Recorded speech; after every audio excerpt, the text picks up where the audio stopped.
Chapter 5 The Young Gandhi Introduction Mohandas Karamchand Gandhi is also known as Bapu. He is the father of the nation. He was born on 2nd October 1869 at Porbandar, Gujarat. He was the leader of India's non-violent independence movement against British rule. Gandhi was going to England for studies. He was boarded on a ship. During the 3-week voyage, Gandhi was too unsure of his English to speak to the other passengers and shunned the dining room because he did not know how to use a knife and a fork. He survived on fruits and sweets he had brought with him from home. When he finally arrived in London, some Indian friends took charge of him and found him a place to stay. But he was homesick, and at night he wept not for his wife, but for his mother. Since he had vowed he would not touch meat, he tried living on bread and spinach, but this diet did not satisfy him. When Indian friends advised him to eat meat as they did, he replied simply, "A vow is a vow. It cannot be broken." Instead, he set about hunting for a vegetarian restaurant, walking 10 or 12 miles each day until he was finally hungry enough to enter the cheapest restaurant in sight and stuff himself with bread. One day, he finally found a vegetarian restaurant and enjoyed his first hearty meal since he had left home. God had come to my aid, he wrote. Freed from fear of starvation, young Gandhi next set about becoming an English dandy. He bought costly new clothes and spent 10 minutes in front of a huge mirror each morning brushing back his thick black hair, though there was nothing he could do about his ears, which thrust out from the sides of his head like jug handles. For further refinement, he arranged for dancing and elocution lessons, bought a violin, and hired a music teacher.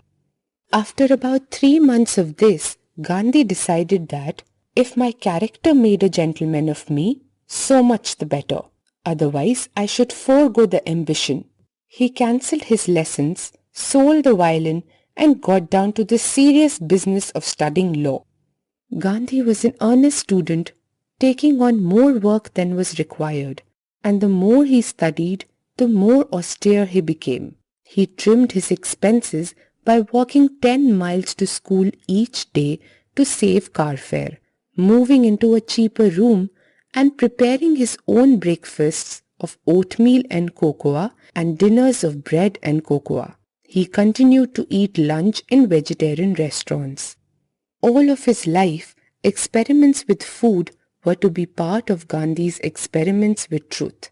While in England, where food is sometimes tasteless anyway, he decided he could do without condiments. For the real seat of taste is not the tongue, but the mind.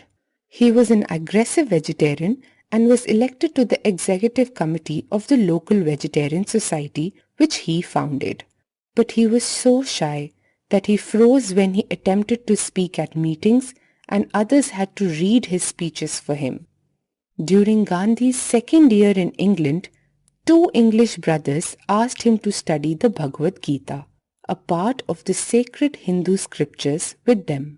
A long poem of some 700 stanzas, written several hundred years before Christ was born, the Gita is a dialogue between the Hindu god Krishna and Arjuna, a warrior about to go into battle.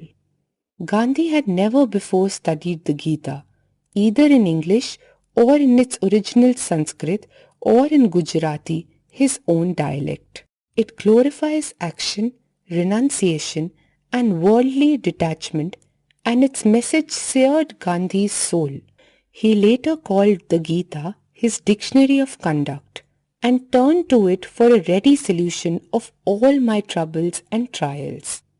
Gandhi easily passed his law examinations, was called to the bar on June 10, 1891, enrolled to practice in the High Court on the 11th, and sailed for home on the 12th. He did not spend a day more in England than he had to. On the choppy passage back to India, 21-year-old Gandhi was sick with doubt. He had learned some laws, but he had not learned how to be a lawyer. He quarrelled with his wife and played with his son, but he was unable to earn money to support them. Friends advised him to go to Bombay to study Indian law, but when he finally got his first case there, he was too shy to cross-examine the opposing witnesses. He returned the fee and told his client to find another lawyer. Desperate, he tried to get a job teaching English in a high school, but he was rejected as unqualified. Defeated, he left Bombay and returned to Rajkot. Gandhi's brother, who was also a lawyer, routed enough paperwork to him to pay for his keep.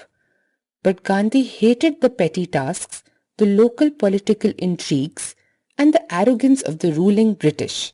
Bitter and bewildered, he longed to escape from India. His opportunity unexpectedly came when a large Indian firm in Porbandar asked him to go to South Africa to assist in a long and complex legal case in the courts there. It would take about a year and he would be paid all his expenses plus a salary.